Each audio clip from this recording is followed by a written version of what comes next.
ያልተገለጠና ያልሞተ አምላክ አለ? ኖ ኖ ኖ ኖ ያልሞተ አምላክ የሚባል ጥያቄ የለም ወንድሜ፣ ትክክል አይደለም ጥያቄው። ሞቷል አይደል? በስጋ ስለተገለጠ ሞተ ተብሎ ተነግሮለታል። በስጋ አብና መንፈስ ቅዱስ በስጋ አልተገለጡም አልሞቱም አይደል? በስጋ ስላልተገለጡ ሞት የሚለው ጥያቄ ራሱ ወደዛ አይነሳም። ችግር የለም፣ አልተገለጡም። እነሱ ሞተዋል ተብሎም አልተነሱም። በስጋ ስላልተገለጡ ሞት የሚለው ነገር ሲጀመር በስጋ ስላልተገለጡ ሞት የሚለው ነገር ራሱ አይነሳም። አልሞቱም ማለት ነው አይደል? በስጋ ስላልተገለጡ ሞትም አልሞትም አይባልም። በስጋ ከተገለጠው ውጪ ሌላ አምላክ አለ? አንድ አምላክ አለ እኮ አልኩ። በሶስት አካል አንድ አምላክ አለ አልኩ። በስጋ የተገለጠው አምላክ ነው አይደል? ከሱ ውጪ ሌላ አምላክ አለ? በሶስት አካል አንድ አምላክ ነው የምናመልከው አልኩ እኮ ወንድሜ። ሌላ አካል አላልኩም። በስጋ ከተገለጠው አምላክ ውጪ ሌላ አምላክ ትምህርቴን ነው የምነግርህ እኔ ትምህርቴን ነው የምነግርህ። አንተን ጥያቄ እሰማህና የኔን ትምህርት ነው የምነግርህ። ያልተገለጠና ያልሞተ አምላክ አለ? ኖ ኖ ኖ ኖ ያልሞተ አምላክ የሚባል ጥያቄ የለም ወንድሜ፣ ትክክል አይደለም ጥያቄው። ጥያቄው ስለሞት የምታወራ ከሆነ ስለሞት ብቻ ነው የምናወራው። አንዴ ስማኝ እኮ ስለነዛ ከሆነ እነዛ አልሞቱም ነው የምትለኝ አይደል? አላልኩም፣ እኔ አላልኩም። አንተ ነው ያልኩት። ወልድ ጋር ሲመጣ ለምሳሌ ወልድ ጋር ሲጠይቅህ በስጋ የሞተ አምላክ አለ? እሺ አንዴ እኛ ሶስት አካል አማኝ ነኝ። በደንብ ስማኝ ወንድም ባለ አሁን ለምሳሌ እኔ ወደ እኔ እንኳን ባመጣልህ ነፍስና ስጋዬ አለው አይደለ? ነፍሴ እኮ ለምሳሌ ስሞት እኔ ነፍሴ አትሞትም አይደል? ስለዚህ አሁን እኔ ልክ ስሞት ያልሞተና የሞተ ማንነት አለ አትልም አይደለ?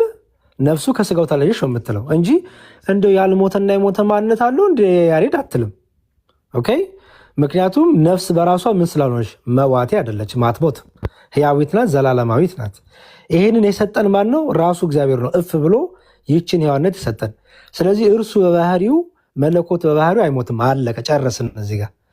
አሁን ስጠይቀኝ መሞት የሚለው ታዲያ ለማን ተነገረ ካልከኝ ከሶስቱ አካል ለአንዱ አካል ለወልድ ስለተነገረ ያ ደግሞ በስጋ የተገለጠው ደግሞ አምላክ ስለሆነ አምላክ ሞተልን ስንል በስጋ የተገለጠው ወልድ በመለኮቱ ከአብና ከመንፈስ ቅዱስ እኩል ነው። ግን በስጋ የተገለጠው ከሶስቱ አካል እሱ ብቻ ስለሆነ ሞተ የሚለው ነገር በስጋ የተገለጠው ለእሱ ብቻ የሚነገር ነው። ስለዚህ ጥያቄ ከመነሻው የሞተና ያልሞተ አምላክ የሚለው ስህተት ነው። በጣም ስህተት ነው። በጣም ትክክል ጥያቄ አይደለም። እሺ ጥያቄን እንዳስተካከልልህ ዘንድ ለምሳሌ አንተ አምላክ ሞቶልኛል በስጋ ብለህ ታስባለህ አታስብ? እሺ አሁን የሞተልህ ማን ነው? በጣም ጥሩ። ኦኬ በጣም አሪፍ። ለኃጢአት የሞተልኝ ከሶስቱ አካል አንዱ አካል ወልድ ኢየሱስ ክርስቶስ። ወልድ አምላክ ነው አይደለም? ኦኬ አንድ አምላክ አለ። ያ አምላክ ከወልድ ኢየሱስ ክርስቶስ ከአብ ጋር እኩል የሆነ ከመንፈስ ቅዱስ እኩል የሆነ አምላክነት መለኮትነት አለው። አንድ አምላክ ስላለ ስለዚህ ወልድ ግን ሞቷል አይደል? በስጋ ስለተገለጠ ሞተ ተብሎ ተነግሮለታል። በስጋ አብና መንፈስ ቅዱስ በስጋ አልተገለጡም አልሞቱም አይደል? በስጋ ስላልተገለጡ ሞት የሚለው ጥያቄ ራሱ ወደዛ አይነሳም። ችግር የለም፣ አልተገለጡም። እነሱ ሞተዋል ተብሎም አልተነሱም። በስጋ ስላልተገለጡ ሞት የሚለው ነገር ሲጀመር በስጋ ስላልተገለጡ ሞት የሚለው ነገር ራሱ አይነሳም። አልሞቱም ማለት ነው አይደል? በስጋ ስላልተገለጡ ሞትም አልሞትም አይባልም። በቃ እስከ መጨረሻ ችግር የለም።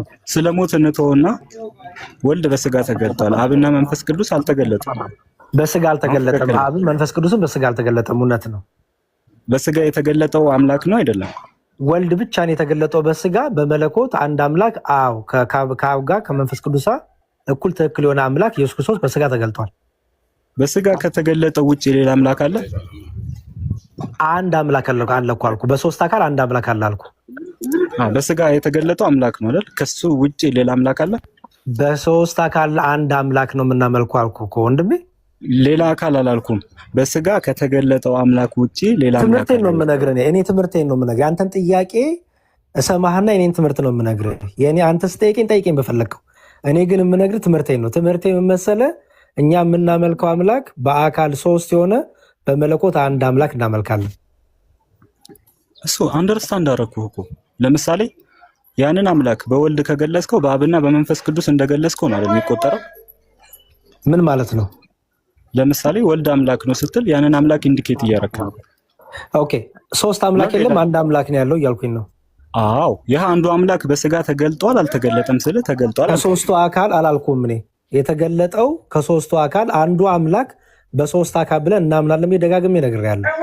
ስለዚህ የተገለጠው ከሶስቱ አካል አንዱ አካል ወልድ ኢየሱስ ክርስቶስ ነው እኮ አልኩ። ያልተገለጡትስ ምንድን ናቸው? አምላክ አይደሉም? አይገናኙም። ጥያቄው ከሱ ጋር በስጋ የተገለጠው ማን ነው ካልከኝ፣ ስለ ስጋ በስጋ መገለጽ ስለሆነ ያ የነበረው አንድ አምላክ አለ፣ በአካል ግን ሶስት ስለሆነ ያ በአካል አካል ስለ እኔነት ማለት ነው። በእኔነት ሶስት ነው ባይነት ስላለ አንዴ ቆይ ወደ ጥቅስ እንምጣ። አንዴ አብን ብቻውን አምላክ እንደሆነ ጥቅስ ላይ ነኝ። ስጠኝ ጥቅስ፣ ችግር የለውም። ለምሳሌ ደግሞ ኢየሱስ ክርስቶስ ብቻውን አምላክ እንደሆነ አሳያለሁ። አዎ እሺ፣ ችግር የለም ካሳየኝ እንደው ደስ ነው የሚለኝ። አንዴ ቆይ ሙባረክ፣ አንዴ እንትን እያልክ ስለሆነ እዚህም እዛም እየረገጥክ ስለሆነ ማለት ነው። ቅድም ያመጣኸው አናሎጂ ላይ እሰማለሁ። አዎ ኦኬ፣ ቅድም ያመጣው ሎጂክ ላይ ያልሞተ አምላክ አለ ማለት ነው የሚለው ስህተት ስለመጣ ማለት ነው። እዚህ ጋር አንድ አናሎጂ ደስተ ለምሳሌ እኔ ለምሳሌ ኒኮስታጣን አንድ ፐርሰን ነው አይደለ? በፐርሰን ደረጃ አንተም ሌላ ፐርሰን ሙባረክ የሚባል ይህን መዝሙር ያሬድ የሚባል ደግሞ ሶስተኛ ፐርሰን አለ። እኛ በፐርሰን ደረጃ እሱ ጋር ልጨርስ አናሎጂ። ኦኬ ትጨርሳላችሁ። አንዴ አናሎጂውን ቅድም እዛ ትታችሁት እንትን ስላላችሁ ነው ብዙ ቦታ እየረገጥክ ስለሆነ ማለት ነው። መንገድ መስመር ላስይዘው ብዬ እና እኛ እናስይዘዋለን፣ ችግር የለም ለእኛ ተው። ቆይ አንዴ ለአንተ እተውላለሁ፣ ግን ሚዩት አድርጉ ቁጭ በል። ሶስት የተለያየን ፐርሰን ነን። ለምሳሌ ኒኮስታጣን ካናዳ ሂደ የሚባል አንድ ኮንክሉዥን እንስራና ያለምንም ፕሪሚስ ተነስተን ማለት ነው። ካለምንም ፕሪሚስ ተነስተን ኒኮስታጣን ካናዳ ሂደ ብለን ኮንክሉድ አደረግን። ከዛ ያ ኒኮስታጣን ሄደው አንደኛ በፕሌን ነው ብለን እናስብ። ኒኮስታጣን በፕሌን ሄደ የሚል ኮንክሉዥን ከያዝን መዝሙር ያሬድ መዝሙር ያሬድ ካናዳ አልሄደም የሚል አይነት ጥያቄ ነው እየጠየቅ ያለው which is completely wrong የሆነ ጥያቄ ማለት ነው። አንደኛ ፕሪሚሱ ስርዓቱንም የጠበቀ አይደለም፣ ያጠያየቅ ስርዓቱንም የጠበቀ አይደለም። ሁለተኛ ደግሞ ኮንክሉዥን ስትሰራም ትክክል አይሆንም ማለት ነው። ምክንያቱም ልትል ያለው ምንድን ነው መዝሙር ያሬድ ካናዳ ካልሄደ ዴሪዝ ካናዳ ያልሄደ ሌላ ሰው ማለት ነው። ዋትስ ሮንግ ምንድን ነው ችግሩ ነው? ገብቷል? በፐርሰን ደረጃ የተለያየን ሶስት ፐርሰኖች ነን።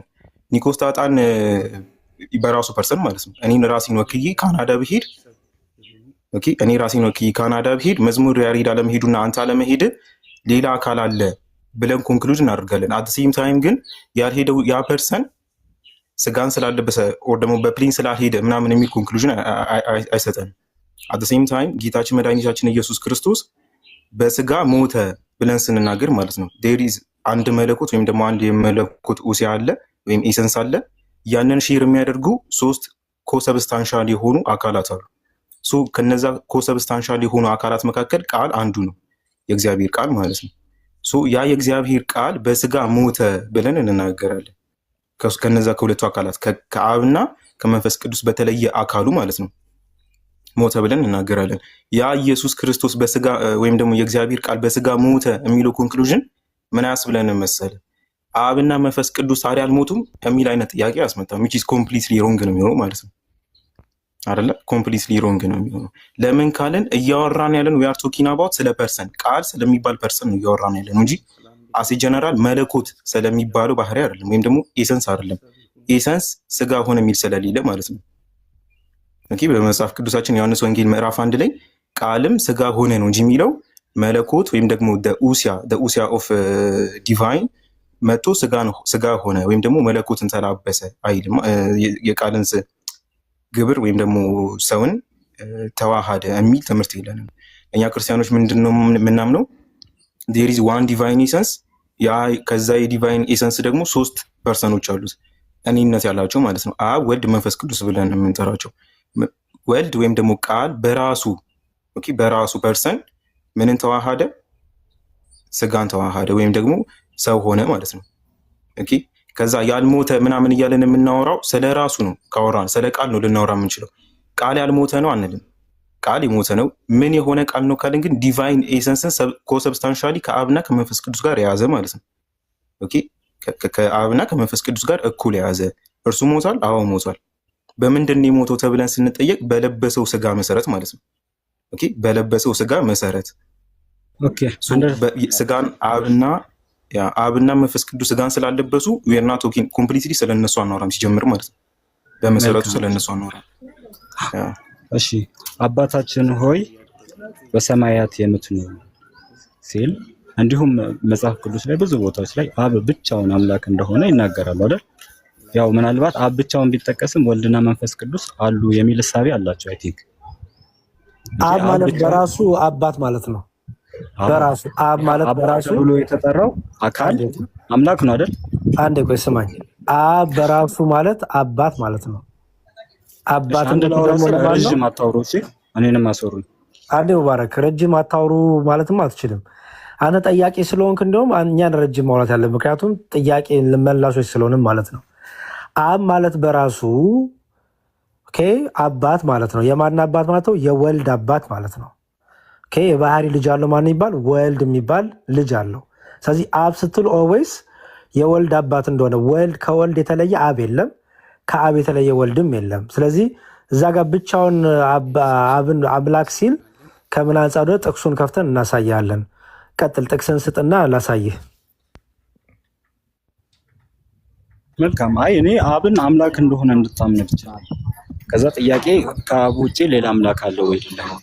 ሲጀመር አምላክነት እኛ የእኛን አስተምሮ እኮ እየነገርኩ ነው ያለሁት እኮ ከአብ ውጪ አምላክ አለ ወይ? አብ ወልድ መንፈስ ቅዱስ አምላክ ነው ብለናል አይደል? ከሱ ውጪ አምላክ አለ? ስማኝ ስለ አምላክነት ስናወራ አብ ወልድ መንፈስ ቅዱስ አንድ አምላክ አንድ ፈጣሪ ብለን እናምናለን። ስለዚህ አብ አምላክ ነው ስንል ከወልድ የተለየ አይደለም፣ ከመንፈስ ቅዱስ የተለየ አይደለም። የአብ አምላክነት የወልድም ናት የመንፈስ ቅዱስም ናት። ስለዚህ አንድ አምላክ አለ ብለን እናምናለን። አብ ብቻ ስትል ወልድና መንፈስ ቅዱስን ያገለለ አይደለም። ምክንያቱም አብ የሚለው ስሙ በራሱ የወልድ አባት ማለት ነው እንጂ አብ ሲንግል የሆነ ማለት አይደለም።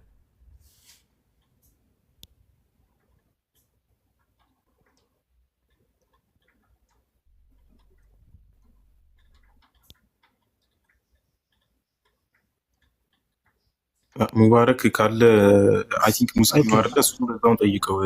ጥያቄ ብዙ ስለጠየቀ ጥያቄ አልተመለሰም እኮ አንድ ጥያቄ ነው የጠየኩት። ያው በብዙ አገባብ ገባን። አረሱ ነው ጥያቄ ይጠይቃል ወንድማችን። አንዴ ተረጋጋ ሚሳርግና አንዴ ቆይ አስረብሽ ክርክር አታድርገው። እስካሁን ጊዜ ጠየቅ ነበር።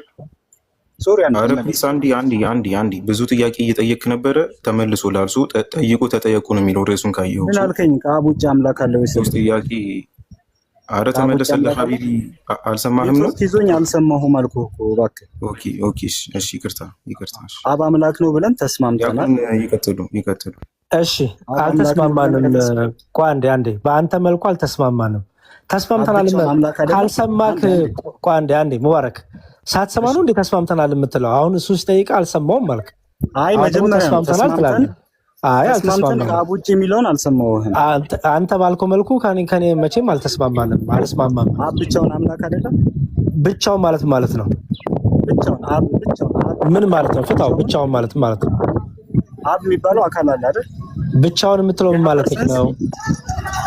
ወልድና መንፈስ ቅዱስን ኤክስክሉድ አድርጎ አብ ብቻውን አምላክ ነው አይደለም? አይደለም። እንደሱ ኤክስክሉድ ያደረገ አብ የለም። ሲጀመር አብ ማለት ራሱ የወልድ አባት ማለት ነው። አብ አባት ያልሆነው ወልድ የለም። ወልድ ልጅ ያልሆነው አባት የለውም። መልካም እሺ። ወልድ ሲለምነው ወደ አምላካችሁ ሲል አምላኪ ሲል የፈለገው ራሱን ወልድን ጨምሮ አብን ጨምሮ መንፈስ ቅዱስን ጨምሮ ነው ወይስ? ጥሩ በቃ ሚውት አድርግና ላስረዳ። ጥሩ አንድ ያውጣለት ናታንዬ። ዮሐንስ ወንጌል ላውጣለት አንድ።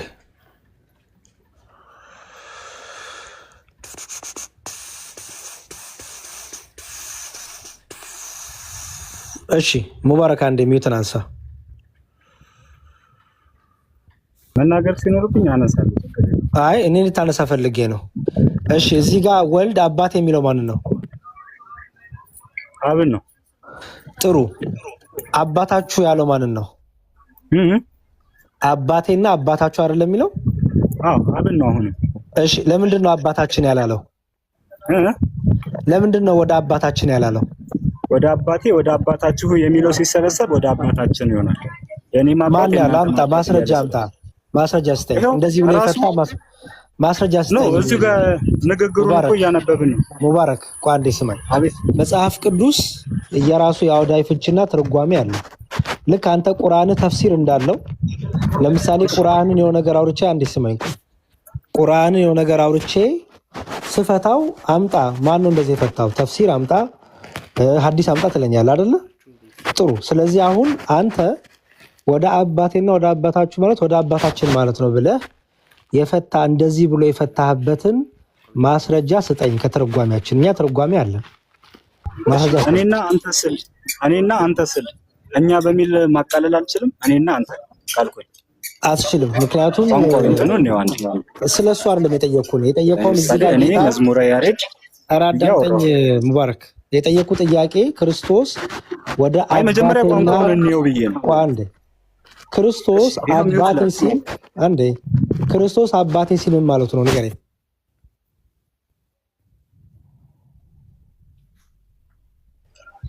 ክርስቶስ አባቴ ሲል ምን ማለቱ ነው? የኢየሱስ የባህሪ አባት ስለሆነ። ምን ማለት የባህሪ አባት? ጎበዝ፣ በጣም ጎበዝ። የባህሪ አባት ማለት ነው። የባህሪ አባት ለኛም የባህሪ አባታችን ነው። ለሱ ብቻ ማስረጃ ስጠኝ። ማስረጃ የባህሪ አባት የተባለበትን ማስረጃ ስጠኝ። አብ የኛ የባህሪ አባት ነው። ስጠኝ ማስረጃ ያልንበትን ስጠኝ ማስረጃ። እናንተ ስትሉ ሰምቼ ስጠኝ ማስረጃ። ሙባረክ ስጠኝ ማስረጃ ያልንበትን። ሙባረክ አሁንም በድጋሚ በጣም ይቅርታ መዝሙር በጣም እየረበሸ ዮኒ አንዴ እንትን ላይ አድርገው ዮሐንስ 1:18 ላይ አድርግልን እና ኮንክሉድ እናደርገው ይህንን ፖይንት በቃ ሌላ ሰው ይግባ ቢኮዝ በጣም ቦሪንግ እየሆነ ስለሆነ ማለት ነው። ዮሐንስ 1:18 በጣም የክርስቶስ ልጅነትና የኛ ልጅነት ኮምፕሊትሊ የተለያየ መሆኑን ስለ ልጅነቱ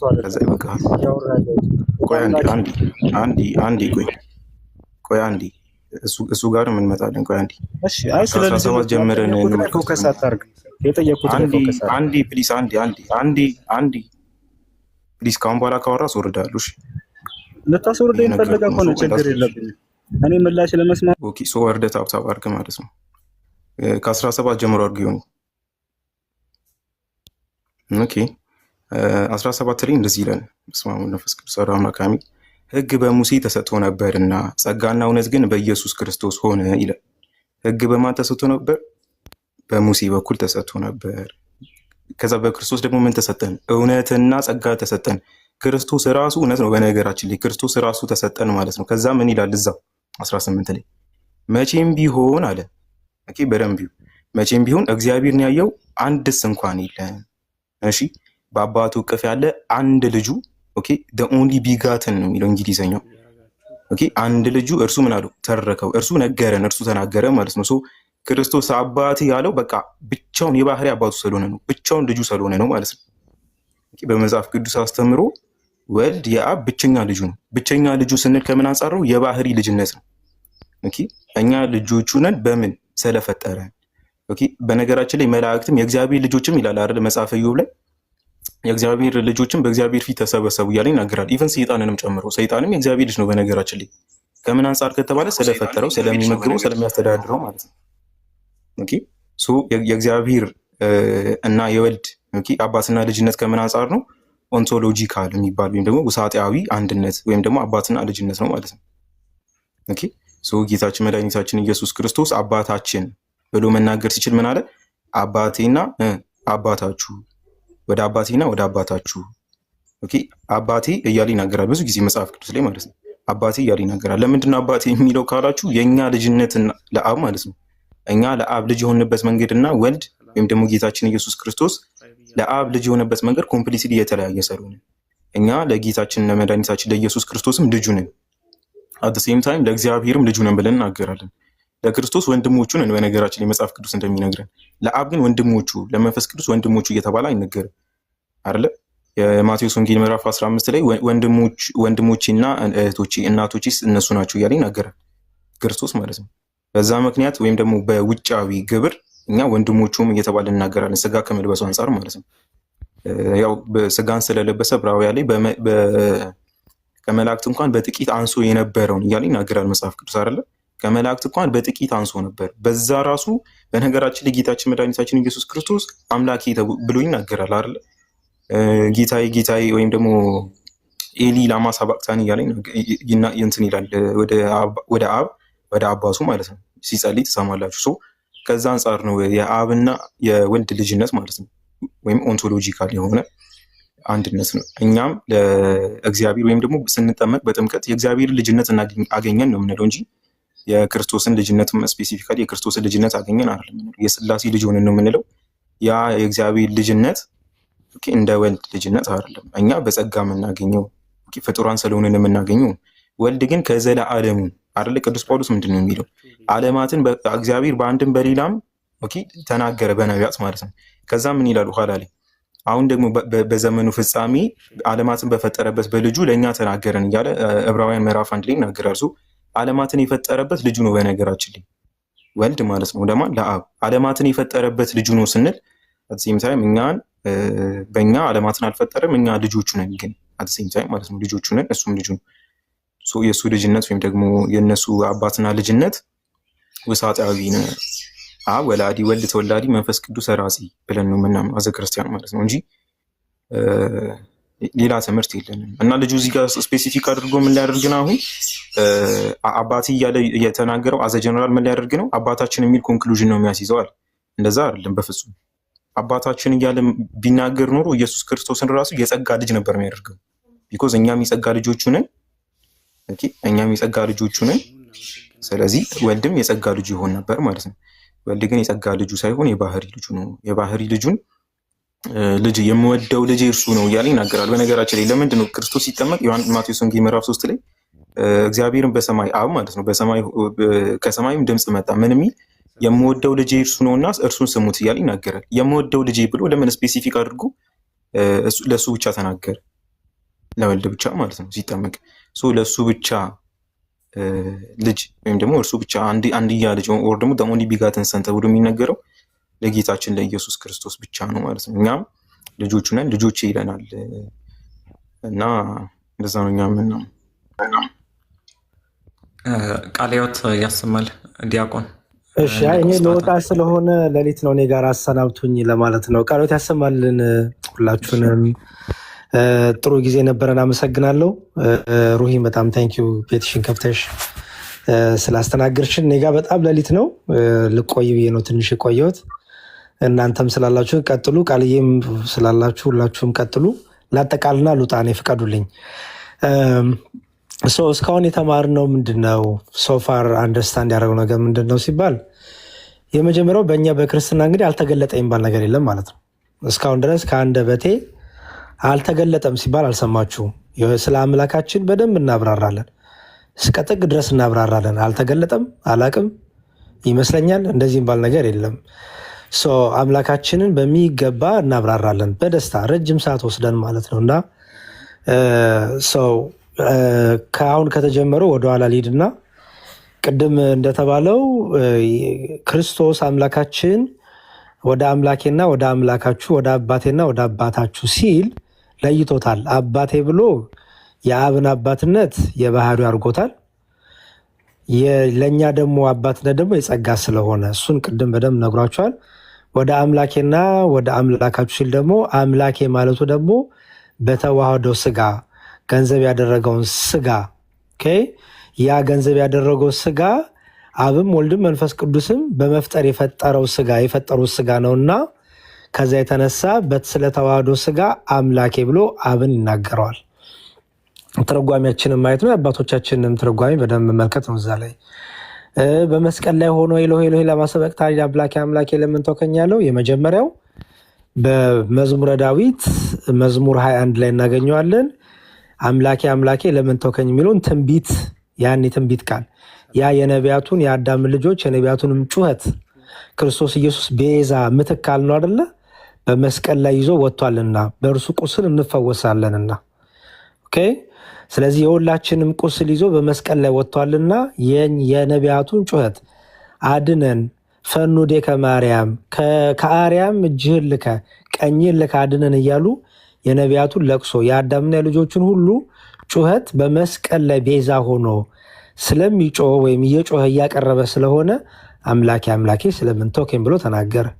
በነገራችን ላይ በመስቀል ላይ አምላኬ አምላኬ ለምን ተውከኝ ብቻ ብሎ አይደለም ያለው። ደግሞ እንደ አምላክነቱ ደግሞ ሲያድንም ሲፈውስም ወደ ገነት ሲያስገባም ደግሞ አይተናል። ወደ ገነት ሲያስገባ እኮ አምላኬ አምላኬ ይህን ሰው ገነት አስገባው አላለም አይደል? አምላኬ አምላኬ ብሎ የተናገረው ኢየሱስ ክርስቶስ መልሶ ደግሞ በስልጣኑ ደግሞ በቀኝ የተሰቀለውን ወደ ገነት ግባ ሲል ደግሞ ታያላችሁ። ኦኬ። እርሱ ምን ስለሆነ ፍጹም ሰው ስለሆነ የሚምር ሊቀ ካህን ስለሆነ የሊቀ ካህን መስዋዕትነት እያቀረበ መስዋዕት ሆኖ ቤዛ ሆኖ በመስቀል ላይ አየ ነው። ደግሞ መሐሪም ስለሆነ ደግሞ ይቅር ሲልም ሲምርም አየን ማለት ነው። ስለዚህ አምላኬ አምላኬ ለምን ተውከኝ የሚለው ትንቢትም እየተፈጸመ እንደሆነ እንዳትረሱት። በመስቀል የተደረገው ነገር ጠቅላላ ኦልሬዲ በትንቢት የተነገረው ነው። መዝሙረ ዳዊትን ማንበብ ነው። ትንቢተ ኢሳያስን ማንበብ ነው። ትንቢተ ኢሳያስ ምዕራፍ 53ን አንብቡ። መዝሙረ ዳዊትንም ምዕራፍ 21ን አንብቡ። እዛ ላይ ሙሉ በመስቀል ላይ የተደረገው ነገር ለምሳሌ በልብሴ ላይ ዕጣ ተጣጣሉ የሚለው ሁሉ በትንቢት የተፈጸመ ነው። ጌታም እዛው ተናግሮታል። በመጽሐፍ የተጻፈው ይፈጸም ዘንድ ነው ያለው ጌታ። ለዚህ ነው ጌታ ተፈጸመ ያለው። ቅድስት ነፍሱ ከቅድስት ሥጋው ሲለይ በመጨረሻ ምንድን ያለው? ተፈጸመ። ተፈጸመ ያለው ምንድነው? በመጽሐፍ ስለሱ የተነገረው ትንቢት ሁሉ ተፈጸመ ማለት ነው። ስለዚህ በመስቀል ላይ ሲደረግ የነበረው ነገር ሁሉ ትንቢት እየተፈጸመ ነው ማለት ነው። ኦኬ፣ ይህን ያዝ። ቀጥሎ የሥላሴን ነገር ተነስቷል። እግዚአብሔር አንድም ሶስት ነው ብለን እናምናለን። እግዚአብሔር አንድ ነው ስንል ቁጥር እየጠራን አይደለም፣ ተስማምተናል። ሶስት ነው ስንልም አንድ ሁለት ሶስት እያልን አይደለም። ቁጥር የምንጠራ ከሆነ ከሁለት አንድ ይቀድማል፣ ከሶስት ደግሞ ሁለት ይቀድማል። ቁጥር እየጠራን አይደለም። ለአብ ለወልድ ለመንፈስ ቅዱስ መቀዳደም የለም። አብ በነበረበት ዘመን ሁሉ ወልድም መንፈስ ቅዱስም ነበረ። በሥላሴ ትምህርታችን ሶስትነት የምንለው ስለመለኮት የምንሰጠው አይደለም። ምክንያቱም ሶስት መለኮት የለም፣ ሶስት አምላክ የለም። ያለው አንድ አምላክ ነው፣ አንድ መለኮት ነው። ያ አንዱ አምላክ ግን በሶስት አካል ተገልጧል። በሶስት አካል ለመገለጥ ነው መጽሐፍ ቅዱሳችን ኢየሱስ ክርስቶስ እኔና አብ እንዳለ፣ እኔና አንተ እያለ ወልድ አብን እየጠራ መንፈስ ቅዱስን ደግሞ መንፈስ ቅዱስን እልክላችኋለሁ እያለ እርሱ እያለ እየጠራ መንፈስ ቅዱስን አንተ እያለው ማለት ነው። እርሱ ሲመጣ እያለ መንፈስ ቅዱስን አንተ ብሎ ይጠራል ኢየሱስ ክርስቶስ። ራሱን ደግሞ ክርስቶስ እኔ ይላል፣ አብን ደግሞ አባቴ ይላል። ስለዚህ አብ ወልድ አይደለም፣ ወልድ አብ አይደለም፣ መንፈስ ቅዱስ አብና ወልድ አይደለም። ይሄ ሶስትነት ይባላል ማለት ነው። ሶስትነቱ ግን ምኑን ሶስት አያደርገውም? መለኮትነቱ ግን ሶስት አያደርገውም። ይልቁንም አንድ መለኮት አለ። ስለዚህ አንድነቱ ሶስትነቱን አይጠቀልለውም፣ ሶስትነቱ አንድነቱን አይከፋፍለውም። ነው ለዛ ነው አንድነቱን ከፋፍሎ ሶስት አምላክ አያደርገውም። በስም ሶስት፣ በአካል ሶስት፣ በግብር ሶስት መሆኑ ማለት ነው። እግዚአብሔር ራሱን በመለኮት አንድ፣ በግብር በስምና በአካል ሶስት መሆኑን በመጽሐፍ ቅዱሳችን በነቢያቱም አናግሯል። ኋላም ደግሞ በልጁ ገልጦልናል ብለን ይህንንም አየን ማለት ነው። ስለ ድንግል ማርያም ተነሳ። ድንግል ማርያም የወለደችው ማነው? አምላክ ወለደችው። የሉቃስ ወንጌል ምዕራፍ 1 ስታነቡ የማርያም ጸሎተ ማርያም የምንለው ጸሎት ላይ ምን ይላል? ድንግል ማርያም ትላለች፣ ታቢዮ ነፍሴ ለእግዚአብሔር ትላለች። ነፍሴ በእግዚአብሔር በአምላኬ በመድኃኒቴ ደስ ትሰኛለች ብላለች። በመድኃኒቴ በአምላኬ ብላ የማኅፀኗን ፍሬ አምላኬ ትለዋለች ድንግል ማርያም። የማኅፀኗን ፍሬ አምላኬ ብላ ጥሯለች ክርስቶስን። ኤልሳቤትም ወደ ድንግል ማርያም ወደ እርሷ ስመጣ የጌታዬ እናት ነው ያለችው። ወደ እኔ ትመጣ ዘንድ እንዴት ይሆንልኛል? ገና እኮ ጌታ አልተወለደም። ስለዚህ ድንግል ማርያም ልጇን አምላኬ ትለዋለች፣ ልጄም ትለዋለች፣ አምላኬም ትለዋለች። በስጋ ወልደዋለችና ልጄ ትለዋለች፣ ፈጥሯታልና ደግሞ አምላኬ ትለዋለች። ድንግል ማርያም ድንግል ፈጣሪዋን ወለደችው፣ እርሱም የፈጠረውን ስጋ ተዋሃደ ብለን በሃይማኖተ አበው ላይ እንደምንማረው ማለት ነው። ስለዚህ ድንግል ማርያም ግን የሰው ልጅ ናት፣ ሰው ናት፣ ፍጡር ናት። ግንስ ክብሯ፣ ንጽህናዋ፣ ቅድስናዋ በሥላሴ ዘንድ ያላት መወደድ፣ መከበር የክርስቶስ የአምላኳ እናት መሆኗ ግን ክብሯን ከፍ ያደርገዋል። የላቀ ክብር አላት፣ የተወደደች ናት እንላለን ማለት ነው እንጂ ማርያም ፍጡር ናት አናመልካትም። አምልኮም ቀርቦላት ያቅም። ቁርአኑ እንዲሁም እዚህ ላይ ዋሽቶብናል። መርየምንም ልጇንም አመለኩ እያለ ቁርአኑ ሲዋሽብንም እሱንም ቅድም አይ ቲንክ አይተናል መሰለኝ። እንግዲህ ሶፋር የነበሩት ርዕሶች በዚህ ዙሪያ የነበሩ ናቸው። ኢየሱስ ክርስቶስ ጅማሬው ከምድር አይደለም ብለን አሳይተናል። ኢየሱስ ክርስቶስ ከሰማይ የወረድኩ እኔ ነኝ ብሏል። ዮሐንስ ወንጌል ምዕራፍ 6 ላይ ከሰማይ የወረድኩ የሕይወት እንጀራ እኔ ነኝ ብሏል። ስለዚህ ከሰማይ የወረደ ነው። ከሰማይ ወረደ ማለት አስቀድሞ በህላዌው ነበር ማለት ነው። ከሶስቱ አካል አንዱ አካል፣ ከሶስቱ ቅዱስ አንዱ ቅዱስ፣ እርሱ ከሰማይ ወረደ ካልን ማለታችን ነው። እርሱ በእግዚአብሔር መልክ ይኖር የነበረው እርሱ በምድር ላይ ሳይሆን ጅማሬው አስቀድሞ የነበረው አልፋና ኦሜጋ ማለት ነው። ከድንግል ማርያም የተወለደው መገለጡ ነው እንጂ መጀመሩ አይደለም። በስጋ ግን መገለጡ ነው እና ከምድር ላይ የጀመረ ይመስላችኋል ሙስሊሞቹ። ያ ሮንግ ነው፣ ስህተት ነው። የክርስትናው አስተምሮ ግን አትሊስት ሶፋር ያለው በዚህ መልኩ ሰመሪ ልስጥ ብዬ ነው። የረሳሁት ነገር ካለ ሜቢ ያበላሸሁት ነገርም ካለ ያጎደልኩትም ነገር ካለ ስህተትም ካለ አቃንታችሁ ደግሞ እናንተ ተማማሩ። እግዚአብሔር ይስጥልኝ። ስላረዘምኩባችሁ ይቅርታ፣ በጣም አመሰግናለሁ። ቃለ ሕይወት ያሰማልን ዲያቆን። እናመሰግናለን። መልካም አዳር ብለናል። አሜን አሜን። እሺ ሰላም ደሩ። ሩህ አመሰግናለሁ። ቢኒዬ ቃል ሰላም። እሺ ዲያቆን እኔም በጣም አመሰግናለሁ። እግዚአብሔር ያሰማልን። አሜን። ሁላችንም አብሮ ያሰማን። አሜን አሜን። እሺ ደህና ዋሉ። መልካም ቀን፣ መልካም ውይይት። እሺ ሰላም ብያለሁ። የገባችሁ ሁላችሁ